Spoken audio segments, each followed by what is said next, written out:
On the morning of March 24, 1994, 26-year-old Matthew Flores, a former Army lieutenant and Gulf War veteran, parked his rented car outside his new workplace in Santa Clara, California.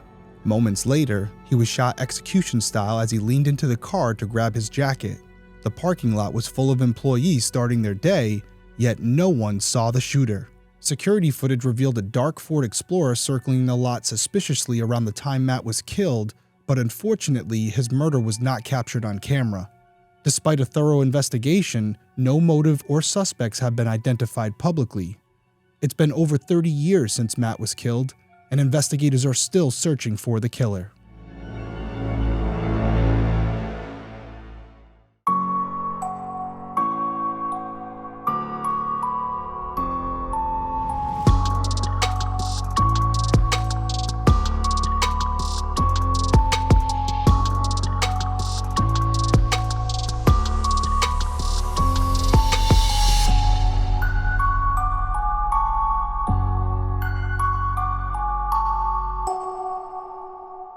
Hey everyone, welcome back to Detective Perspective. My name is Derrick Levasseur. I'm a licensed private investigator and former police detective. Each week I'll be covering an unsolved case in story format. I'll then give you my perspective on the investigation and provide contact information for the individuals or organizations connected to the case so that if you have any tips, you can contact them directly and maybe you can help solve a case. So if you're someone who's interested in true crime, specifically unsolved cases, and you would like to hear my opinion on those investigations, please consider subscribing whether you're watching on YouTube or listening on Apple Podcasts, Spotify, or whatever platform you use. Okay, Matthew Flores, as you heard from the teaser, this is an interesting case for a couple reasons. One, he was shot in broad daylight, and there appeared to be at least 20 witnesses that could have potentially seen the actual shooting and or the killer. And yet to this day, over 30 years, nobody has come forward. And we're going to dive into why that may be the case, but we're also going to explore some of the theories and potential motives surrounding Matt Flores' death. The other reason I was drawn to this case, as you will see, is there is a Rhode Island connection. Matthew is originally from Rhode Island, I believe East Providence, Rhode Island. And as soon as I started watching some of the archival footage associated with this case, I immediately saw my local news channel covering a story when Matthew originally came home from the Gulf War. Seemed like a great guy from what I can see on the surface, was a new father, and was taken in a very suspicious set of circumstances. And a lot of people are left asking why, including his mother, Ellen, who I saw in another video talking about Matthew's death and how it has affected her and the rest of her family. So yeah, knowing the circumstances around this case, it seems like on the surface, especially after you hear the teaser, you would expect this case to be solved relatively quick. And yet here we are all this time and no answers. And what has been released publicly, it doesn't seem like they're really that close to solving it, which is troubling. So we're going to break it all down. We're going to talk about the case. I'm going to discuss some potential theories as far as why, the motive behind it. And there isn't a really unexpected turn in the story where we may have some insight into why Matthew was killed, or it could be a red herring, but we're going to cover it all. Let's not waste any more time. Let's dive into this week's case. Matthew Donald Flores was born on May 17, 1967 to parents Donald and Ellen. He grew up in East Providence, Rhode Island, where his teachers described him as a kind and popular kid who went out of his way to befriend classmates who were cast out or picked on. After graduating from high school, Matt earned an ROTC scholarship and went to college, where he studied mechanical engineering. 2 months after receiving his degree, Matt married his high school sweetheart, Denise. Friends told the Mercury News that Matt and Denise were the perfect couple, and their wedding was remembered as the wedding of the century. Denise described Matt as loving, generous, and honest. She said he was full of drive and ambition, and he never let anything get him down. After their wedding, Matt enlisted in the Army and began training at an officer's academy. He graduated first in his class and continued his military education as a paratrooper. Once his training was complete, Matt was stationed at Fort Stewart, Georgia, where he served as a platoon leader in the mechanized division, and he was later promoted to first lieutenant. It wasn't long before Matt's unit was deployed for Operation Desert Storm during the Gulf War. When he returned to Fort Stewart after serving with honor, Matt and Denise started a family, and in July of 1993, their only child, Danielle, was born. By early 1994, Matt was ready to leave the Army and pursue his lifelong dream of becoming an engineer.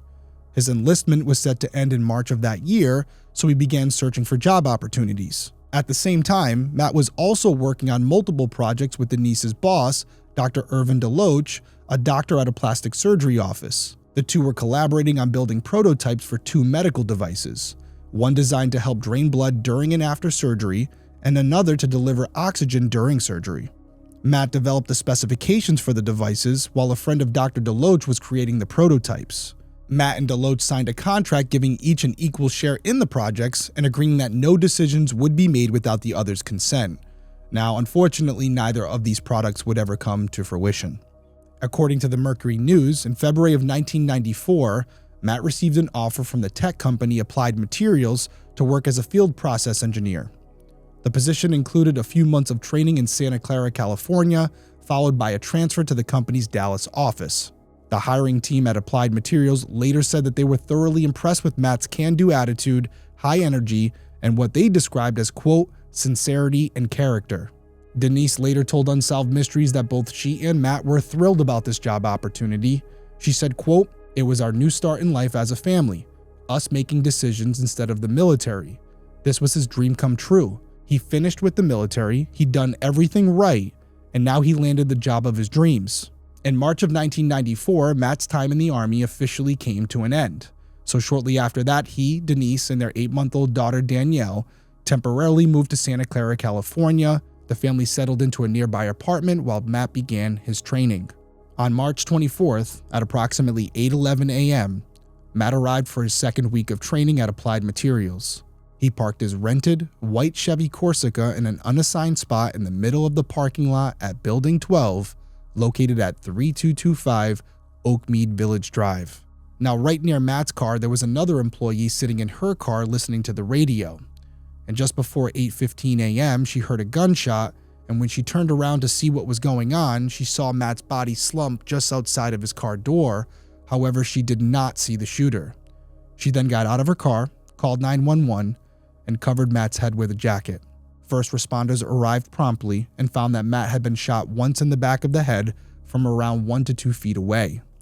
It appeared he was shot while leaning into his car to retrieve his jacket, and according to the Providence Journal, my local paper, the fatal shot was fired from a large caliber handgun using a silver-jacketed hollow point round.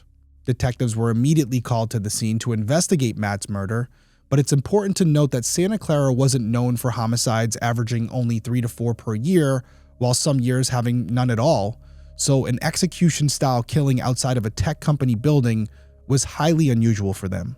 At the scene, detectives noticed that the shell casing was missing, and there was no sign of struggle or anything to suggest that Matt was aware that the killer was approaching him from behind. It's also important to note that all of his belongings, including his wallet, were left untouched. In addition to finding his wallet, detectives also found his briefcase and a stack of papers lying close to his hand. So that's the timeline that led up to the events and kind of a general overview of the crime scene. But as I mentioned in the teaser, this was in the middle of the day, early morning, with plenty of people in the parking lot. This wasn't in some dark alley in the middle of the night, and yet investigators show up. They have this person laying on the ground with one gunshot wound to the back of the head, and nobody knows anything. A couple people may have heard the gunshot, but there's no connection, no description of a vehicle, no registration data, no description of the potential person driving the suspect vehicle, nothing. Nothing at all. They just know that they have this guy laying in the middle of the parking lot. He clearly had been shot, and initially the only real conclusion that you have, just based on what I've told you, is this doesn't appear to be financial in nature. And if you extrapolate that out a little further and you think about the time of day and where this took place and how populated it was, it really leaves you scratching your head, because on one hand, it appears to be spontaneous and erratic and almost some signs of desperation where the shooter didn't really care if they were apprehended. But on the other hand, when you think about the one shot to the head, measures being taken to ensure that the shell casing wasn't left behind, this does appear that it could be someone who's a professional. So at this point, all theories are in play. And as I mentioned, Santa Clara is not too familiar with homicide, so I'm sure they're looking at each other going, okay, we got a serious one here. What do we do? And we're going to continue talking about it. We're going to talk about the direction they went as far as the initial investigation and where it is today. But before we do, let's take our first break.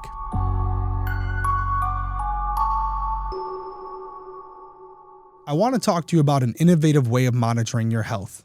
Lumen is the world's first handheld metabolic coach, and it's a device that measures your metabolism through your breath.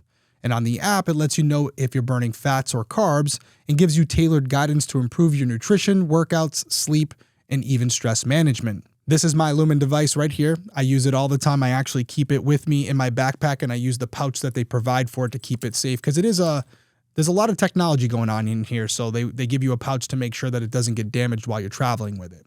And essentially, all you have to do is breathe into your Lumen first thing in the morning, and you'll know what's going on with your body's metabolism and whether you're burning mostly fats or carbs.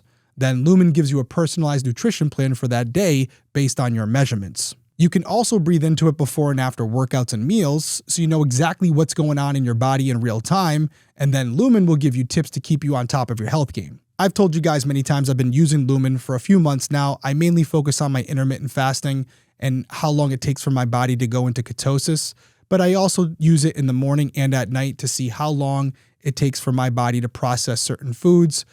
As we all know, once you eat something, it's going to be a while before you start burning fats again. You're going to start burning carbs.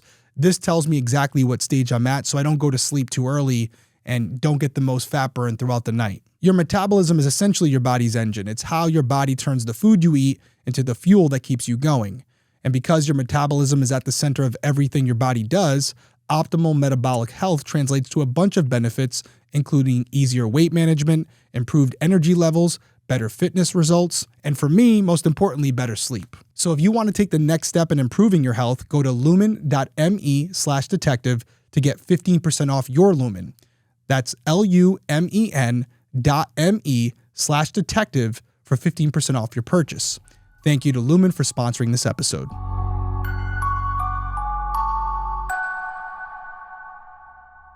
Okay, so let's get right back into it. Unsolved Mysteries reported that detectives immediately began interviewing potential witnesses, and as I've already mentioned, there were more than 20 people in the parking lot at the time of the shooting, but no one saw the killer. And I know immediately some of you may be saying, okay, this is an inside job. There were people in that parking lot who are intentionally covering this up, and that's possible. But when you also think about the morning and everyone who's so caught up in what they're doing and their responsibilities and what may have happened the night before, if they're not anticipating this happening, it's very easy that they could have missed it. And it happens so quickly that by the time they process what is actually transpiring, it's too late and the suspect and the suspect vehicle are already gone. So although it's frustrating, it is completely possible that although there were 20 people in the parking lot, they weren't in positions to see or hear what was going on. And even for the people that were, by the time they came to the realization like a murder had just taken place, it's too late and they've already missed the critical information that could have helped solve the case. But they didn't only have potential witnesses in this case because detectives also reviewed footage from several security cameras in the area. However, this was 1994 and the technology was far from advanced. The footage was grainy, black and white, and the cameras were stationary, unable to track or pan like most cameras are able to do today. And to make matters worse, Matt had parked in a blind spot, so the murder itself wasn't captured. And that's always the way it goes. Right when you need that angle, the camera will cut off right before you're able to solve the whole case.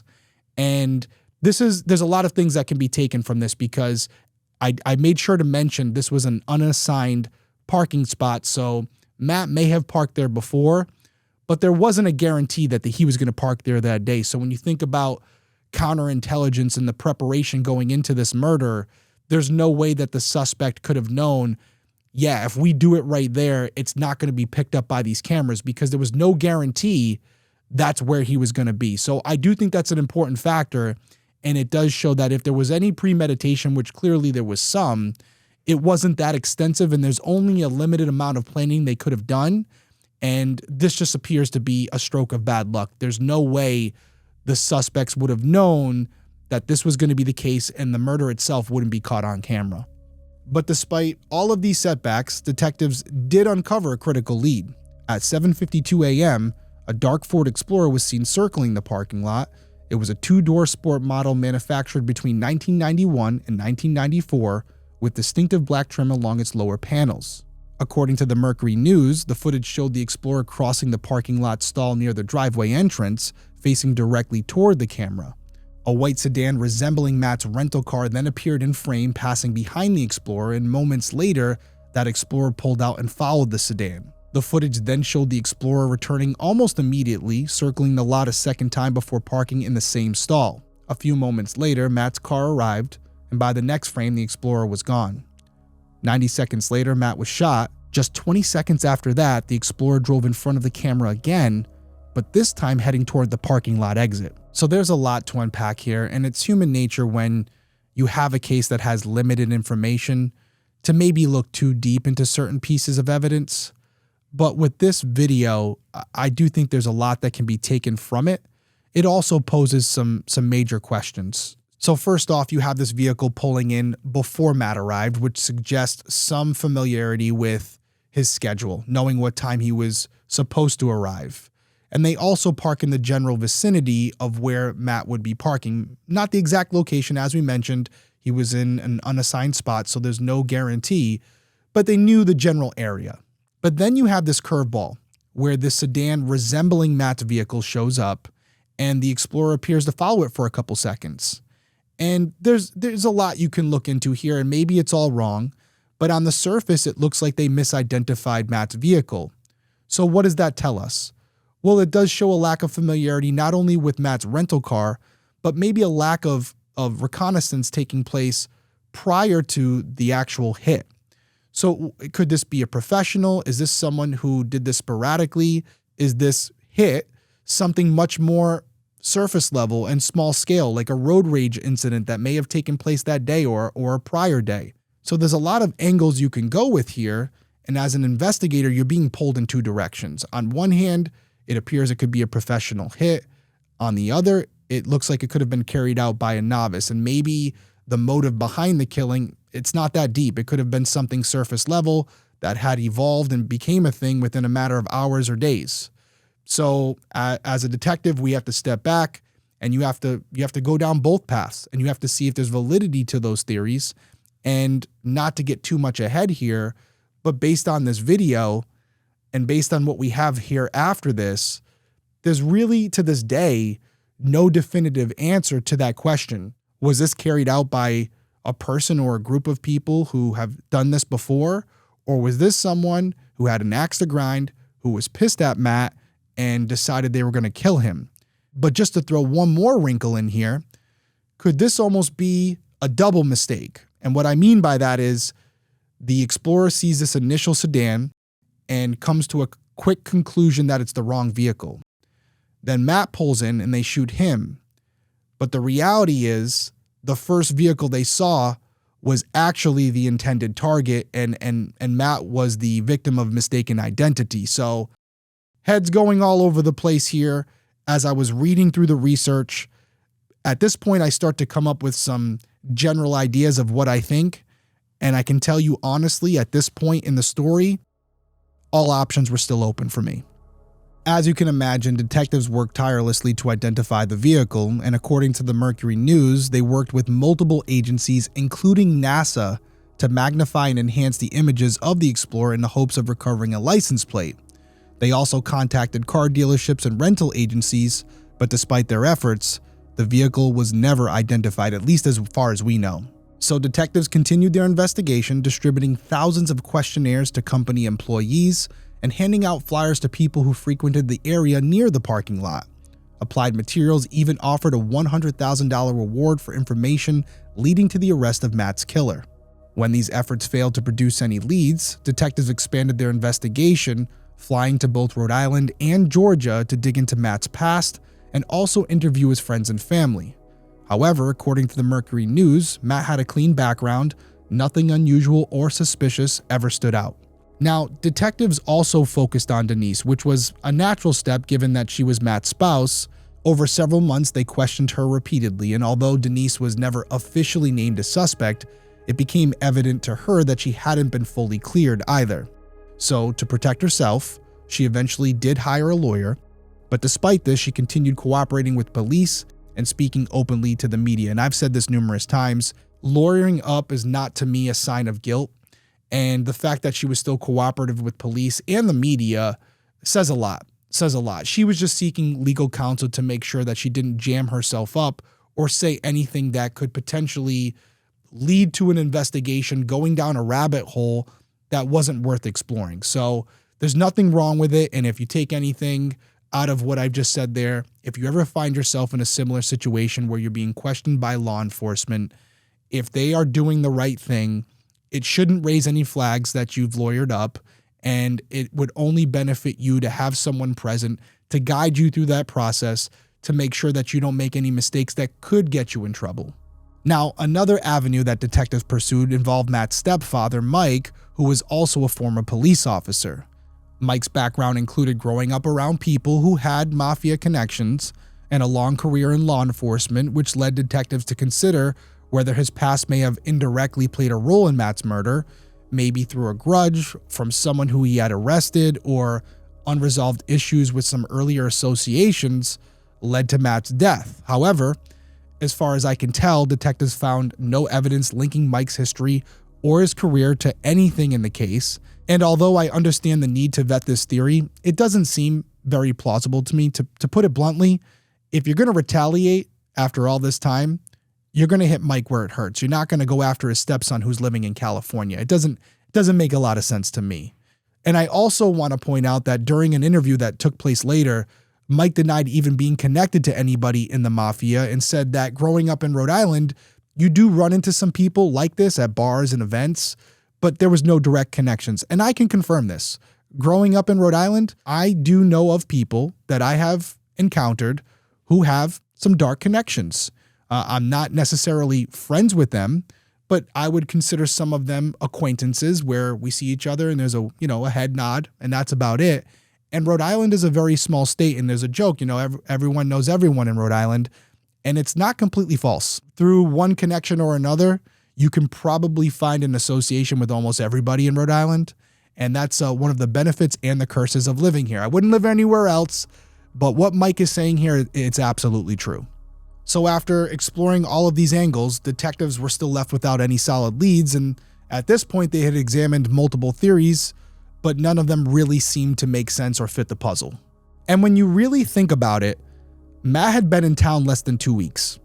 Not quite enough time to start an affair that may potentially provoke some violence, and a road rage incident also seemed unlikely since Matt wasn't known to have a temper, and the dark Ford Explorer, which police believe was connected to the crime, had been circling the parking lot before Matt even arrived. But as I mentioned, that would line up if the road rage incident happened that day.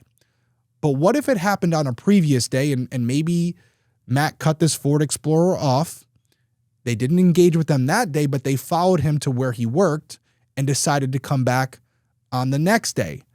If that's the case, then a road rage incident still could be in play, which is why I don't want to take it completely off the table. And as far as the affair angle, yes, very unlikely, but also not impossible. So with all these dead ends and no real motive rising to the surface, detectives were still left with 3 strong potential theories: a professional hit, an amateur getting lucky, or perhaps a tragic case of mistaken identity. And from where I'm sitting, even to this day, all 3 theories are still in play. But let's fast forward in the story, because around 5 months after Matt's murder, the Providence Journal, which I've already stated is the local paper here in Rhode Island, they published a 4-part series on the case. And in that series, detectives revealed that they had conducted nearly 1,000 interviews and reviewed 2,500 questionnaires filled out by Applied Materials employees. And despite their efforts, they still had very little physical evidence, no eyewitnesses, no suspects, and no clear motive. One detective went on record saying, quote, "There were 22 people within that parking lot in a position either to hear something or see something. We feel very strongly that somebody did see what happened and they won't come forward for whatever reason. We are trying to reach that reluctant witness." Well, detective, I can give you a couple reasons why they might not have come forward. First one being they're involved. I don't know how, but somehow they're connected to this case and they contributed in some way to Matt's death. The other, more likely reason is that they're afraid. Think about what we're looking at here. This is a potential hit. They got to Matt in a parking lot in the middle of the morning, and they got away with it. And you want them to come forward and put their life on the line when you don't even have the person in custody who committed this act. That's a big ask. And by them putting themselves out there, even though you're gonna guarantee them some safety, there's a reality that if their name is leaked or it comes out during trial, that they could be next. And that's a genuine fear, and I completely understand. Now, on the other side of it, as a detective, I would say to that witness, there are measures that can be taken, and there have been many cases where someone who could be in danger after testifying has been protected and was able to go on with their life without any issues. Is that a guarantee? No. And that may be why, if there is someone who has that critical piece of information, they haven't come forward yet. But pause the video or pause the audio real quick. Let me know down in the comments what you would do in this situation. If you did have that critical piece of information and the information was relating to potentially a professional hit, would you come forward? Would you be willing to take that chance? I'm interested to see the outcome here, because I think it's going to be pretty split, but let's hear what you have to say. Now, unfortunately, after the series came out, the investigation slowed down, as did the media coverage, but as I mentioned earlier, in January of 1996, Unsolved Mysteries aired an episode about Matt's murder. And in that episode, detectives reiterated that their strongest lead was still that dark Ford Explorer circling the parking lot prior to Matt's murder. Matt's mother, Ellen, told Unsolved Mysteries that she was still at a loss as to why anyone would want to hurt her son. She said, quote, "He was never involved in anything in terms of drugs, gambling, fooling around, any of the things that you would think would lead to being murdered. Nothing." Denise said the murder continues to haunt her. She explained, quote, "Whoever did this to him, I want them to know what they've taken. 1 minute life was great, we had everything, and the next minute, it was shattered." Denise also spoke about her and Matt's daughter, who was just 8 months old when Matt was killed. Denise said, quote, "I don't think she remembers him anymore. She was too little. I plan on showing her all the videos that we have so she knows what kind of daddy she had. But she won't know what it feels like for daddy to hug her. I lost everything that day." Okay, so we're going to fast forward a little bit in the timeline because we're talking about coverage over 30 years. So that brings us to March of 1996, 2 years after Matt's murder. And at that time, detectives provided an update to the Mercury News stating that the tips had largely dried up. However, they were working with the FBI to comb through registration forms from every hotel in the country, focusing on anyone who had registered a Ford Explorer. They also continued to review surveillance footage for additional clues. At that time, Denise also shared that she had gone over every aspect of their lives, trying to figure out who might have wanted to kill Matt, but she couldn't find any answers. She and Matt's parents began to wonder if his new job at Applied Materials could somehow be connected to his murder. The people who worked with Matt, however, didn't think that that was possible. They explained that Matt was still in the early stages of his training and spent most of his time studying manuals and taking orientation tours. He hadn't even started working on anything significant for the company yet. And as you might expect, Matt's new boss offered a different theory. He believed Matt's military service might be connected to his murder. The Mercury News reported that 2 weeks before Matt left the Army, a forester near Fort Stewart discovered a decomposing body in Army fatigues. The remains were later identified as Nicholas Gagne, a sergeant who served under Matt's command. Now, allegedly, Nicholas had disappeared 10 months earlier and was declared AWOL, and this is where things take a massive turn. We're going to take our last break. We'll be right back.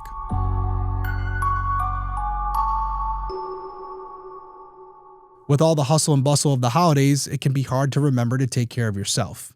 I know I've been doing a lot of Christmas shopping while also still working and taking care of the kids and their everyday activities.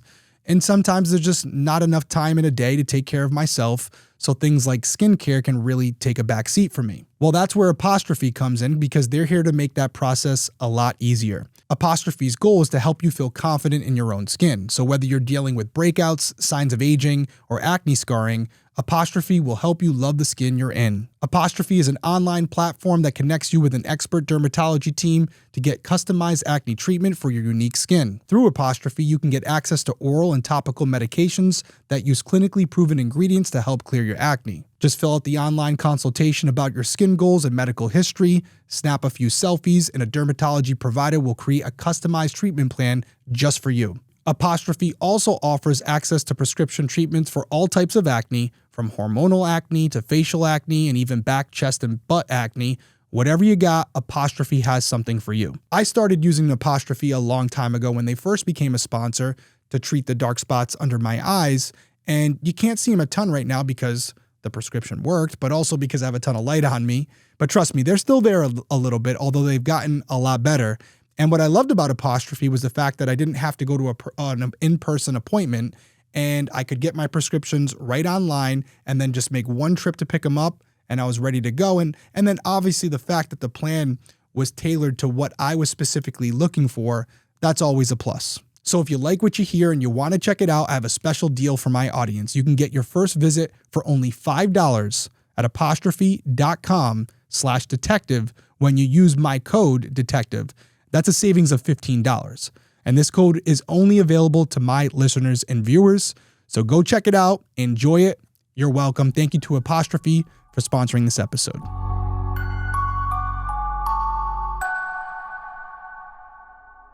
Okay, we're back. Let's talk more about this military theory. On the morning Nicholas disappeared, 2 sergeants reportedly saw feet protruding from beneath his bunk, and when they returned with help, his body was gone.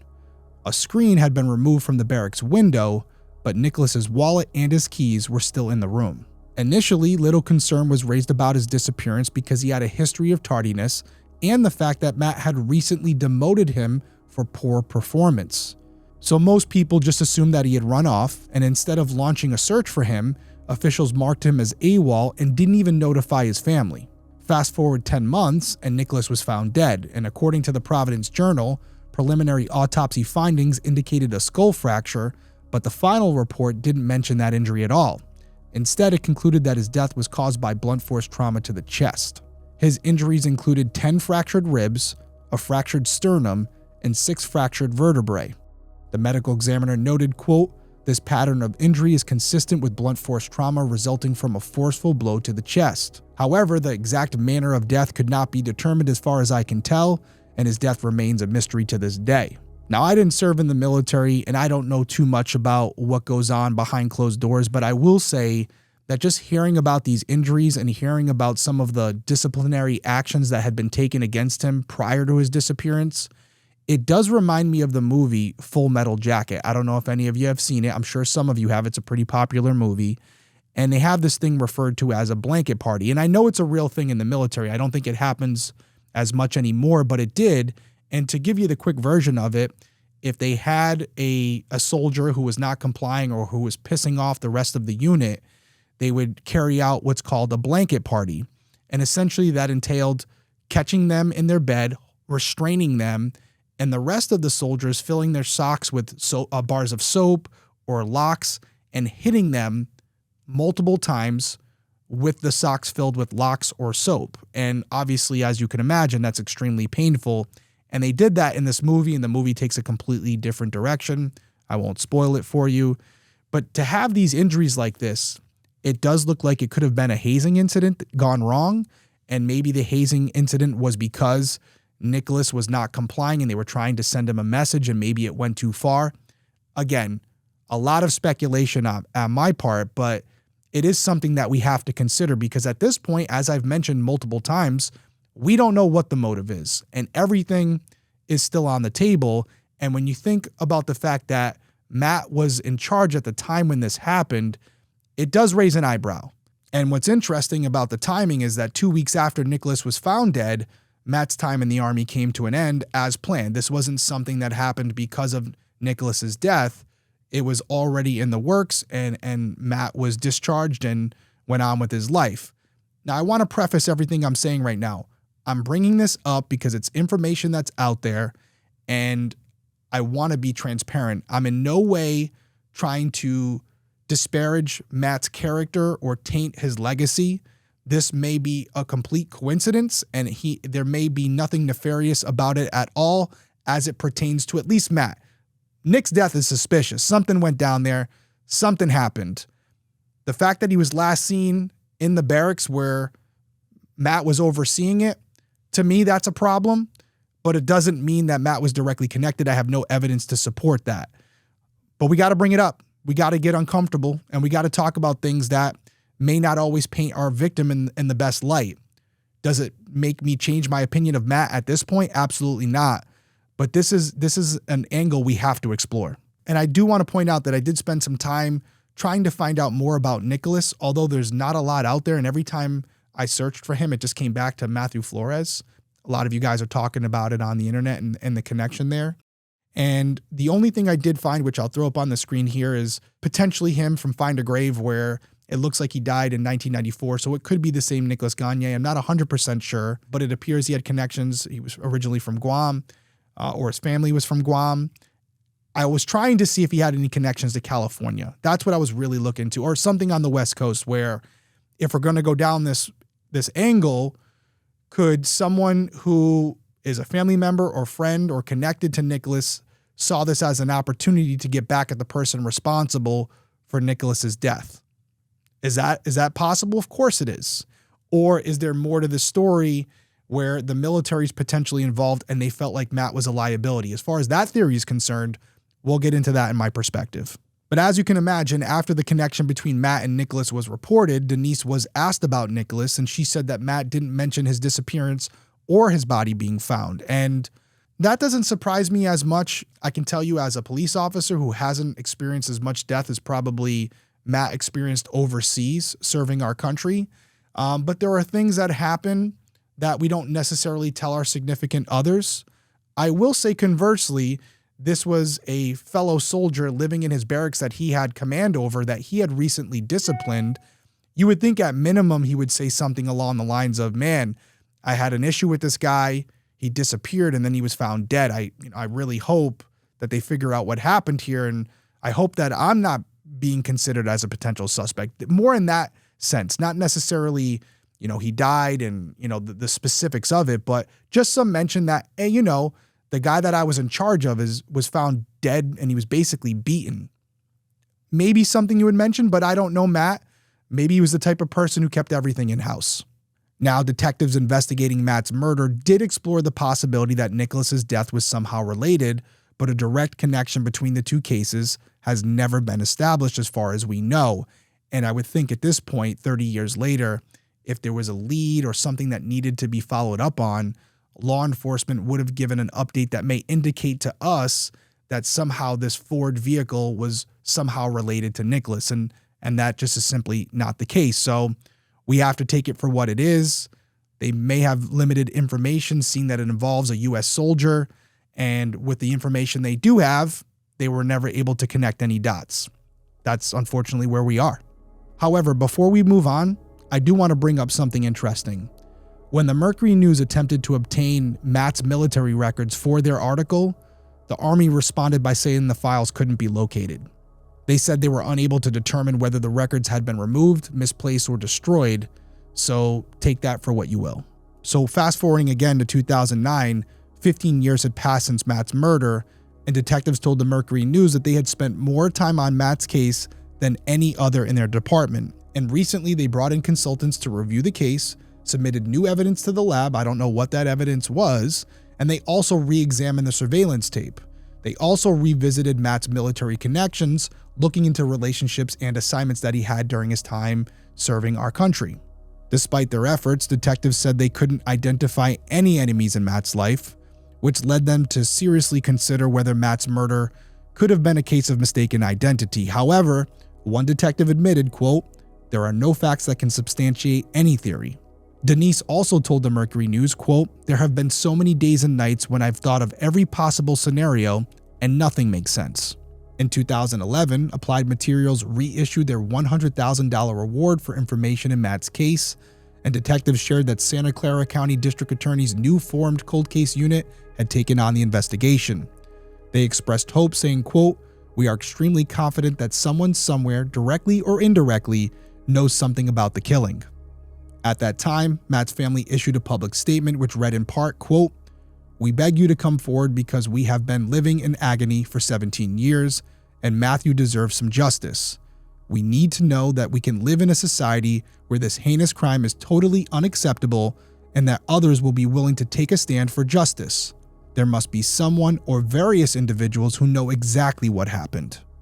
Matt's mother, Ellen, also shared her thoughts with WPRI, which is a news station here in Rhode Island, stating that now she believes Matt was killed by a hitman. However, she did not elaborate on why she held this belief or who might have hired someone to kill her son. The renewed reward and appeal for tips brought in new leads, but none of them provided the breakthrough investigators were hoping for. By March of 2016, 22 years had passed since Matt was executed, and by May of that year, his daughter graduated from college. Around that same time, Applied Materials also once again reissued the $100,000 reward. Detectives told the media, quote, "Matt's friends and families think this case is just as important today as it was more than 20 years ago." They added that they still didn't have enough information to determine whether Matt was the intended target or if he was simply in the wrong place at the wrong time. Unfortunately, that's the last update I could find in Matt's case. His murder remains unsolved, and his family is still hoping for that one lead that could crack this case wide open. Okay, let's get into this perspective, and I want to talk about 5 different theories, some of which I hit on during the episode, and some of them I'll go through quick because I don't think there's a lot of meat on the bone with them. It doesn't mean they're not possible, it's just we don't have a lot of information. So the first one is one we mentioned earlier in the episode, and it's about Matt having something happen while he was in Santa Clara. Although very unlikely, we talked about things involving infidelity, money, road rage, gambling, drinking. It could be as simple as him being out at a bar the night before, getting into an altercation with someone, and that person seeing his vehicle and potentially following him home and maybe following him to work for a couple days and then deciding to retaliate. Again, this is so far-fetched and highly unlikely, but if we find out a year from now that someone just didn't like him and had crossed paths with him very shortly before this incident and decided to kill him because they were not mentally all there and they just thought this was the right thing to do, it would be surprising, but it's not impossible. So even though he was only in California for a very short period of time, the reality is it's still enough time to get into trouble. It could have been something as simply as cutting someone off, which I already mentioned, and them deciding that this was the last time someone was going to quote unquote disrespect them. And it could be gang related where they said, "Oh, this guy flipped me off," or, insulted me or said something to me and I want to get him back. Would be so stupid if that's what this is, but it's possible. It could have happened, and maybe that's why we're unable to solve it. The second theory I want to talk about is that Matt potentially knew something or had information that most people were unaware of. It was something that maybe a group or organization was worried about Matt potentially sharing down the road. So what 2 angles do we have with that theory?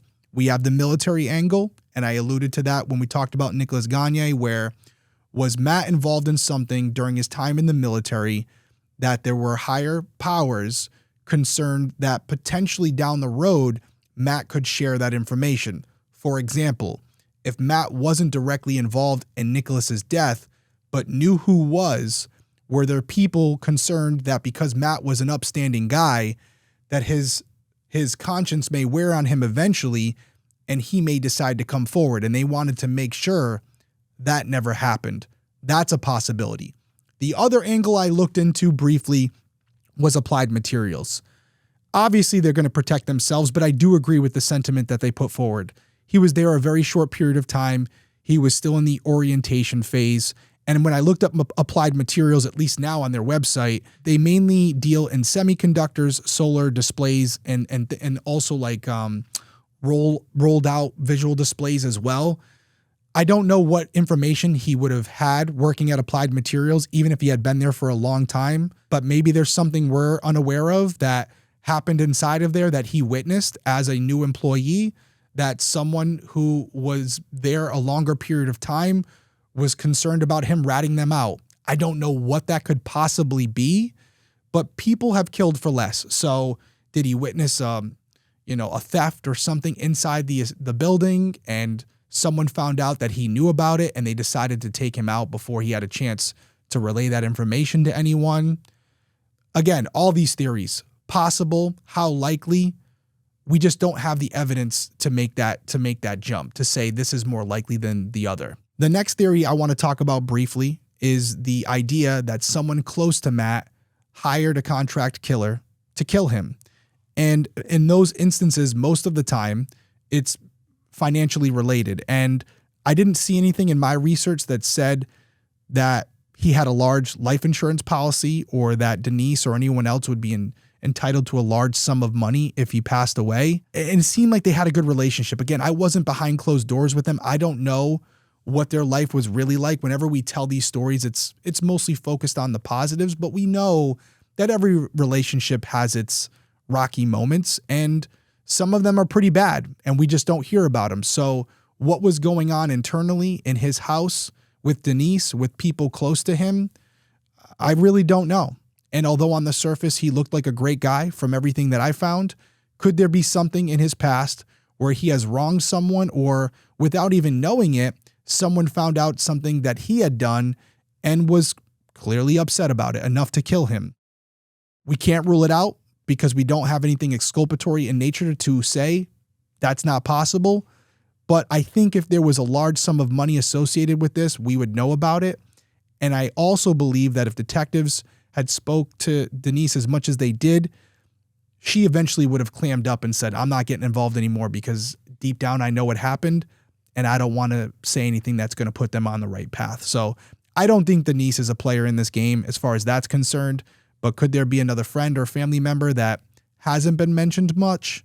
Maybe that's what Ellen was alluding to.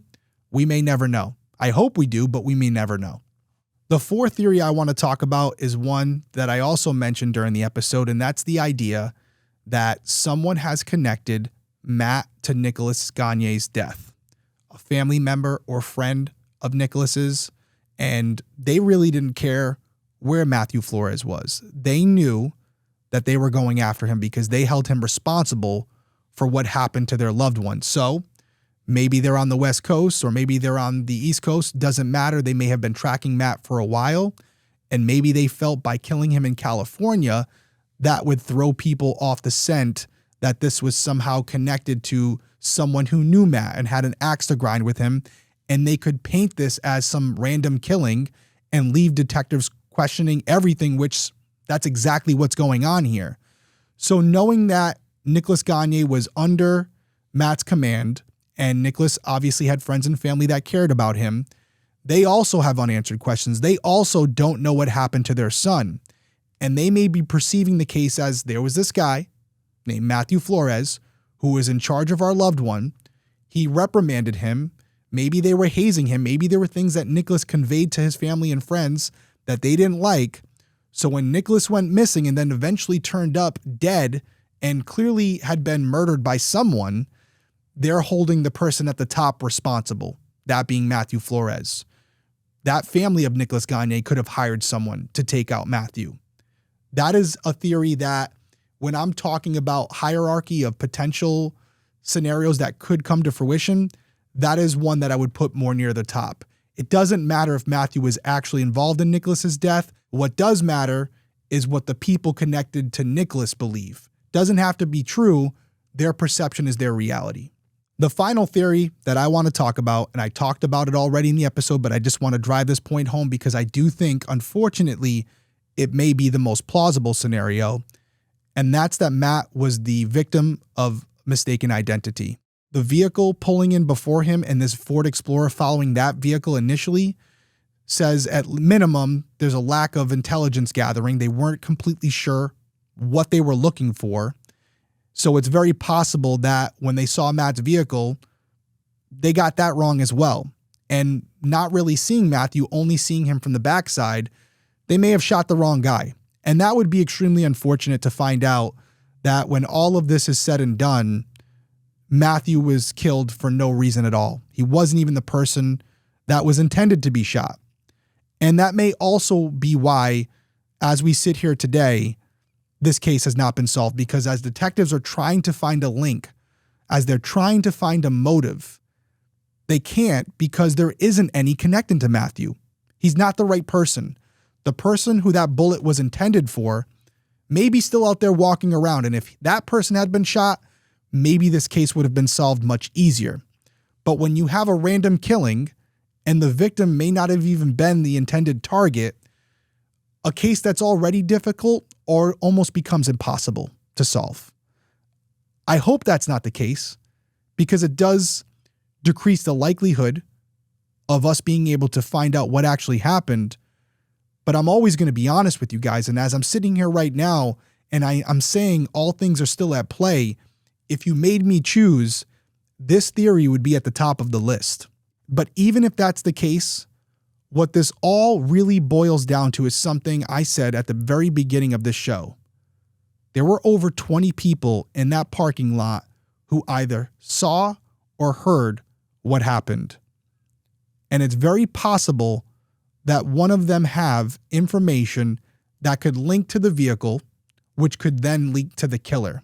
The problem is getting them to come forward and the barriers to entry associated with having them feel comfortable enough to put themselves out there and risk the safety of themselves and the people they care about. But people change over time, and maybe they initially had things that they were concerned about, maybe young kids or family, whatever it might be, and as life changes, they may be at a position later in life now where they're not as concerned about their safety or the people they care about, and they're just looking for that little nudge to finally come forward and reveal what they know. And I also think it's important to point out that you can remain anonymous. You don't have to put your name, date of birth, and social security number out there. If you want to call and leave an anonymous tip, just by relaying that registration data, even without your personal information, could still lead to this case coming to a resolution.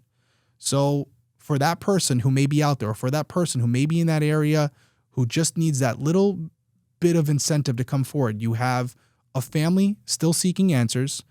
And if that's not enough, you have a $100,000 reward at play. So just to recap for everyone out there, on the morning of March 24th, 1994, Matthew Flores was killed in the parking lot of Applied Materials in Santa Clara, California. He was shot in the head with a silver-jacketed hollow point round, and surveillance footage captured a dark Ford Explorer circling the lot before and after the murder, but that vehicle has never been identified. So if you have information about Matt's case, please call Crime Stoppers at 408-947-STOP. As I mentioned multiple times in this episode, there is a reward available.